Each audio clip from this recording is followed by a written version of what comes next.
This question is from NCERT Physics Class 12, Chapter number 1.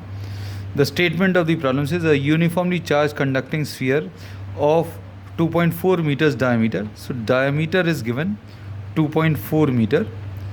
इससे radius अभी हम लोग निकाल सकते हैं. This will be 2.4 divided by 2, which will be 1.2 meters. Has a surface charge density of 80 microcoulomb per meter square. Surface charge density is 80 microcoulomb per meter square. Find the charge on the sphere. अब surface charge density simple concept है, charge upon area. अब charge हम लोगों को निकालना है और area of the sphere अभी हम लोग मालूम है, that is 4 pi r square. तो charge on the sphere will be surface charge density into 4 pi r square. अब इसमें surface charge density 80 into 10 to the power of -6 है, into 4 into pi into r square. ये 1.2 का square आया. तो calculations थोड़े से लेंदी है and I have done these calculations for you and this value is found to be equal to 1.448 into 10 to the power of -3. So this can be round off to 1.45 into 10 to the power of -3 coulombs.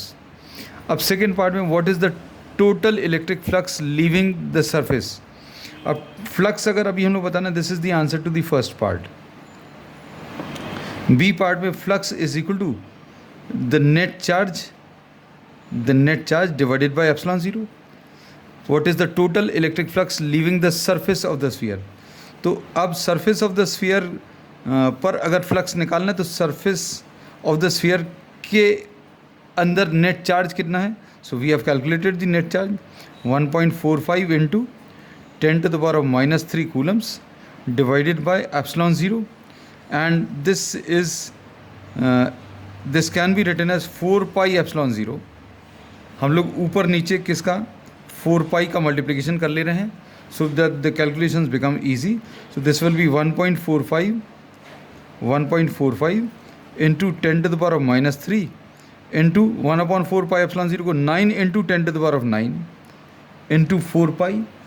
अब इसको solve करने पर this also is a bit lengthy and the values are found to be equal to 1.64 into 10 to the power of 8 newton metre square पर coulomb. So this is the answer to the second part.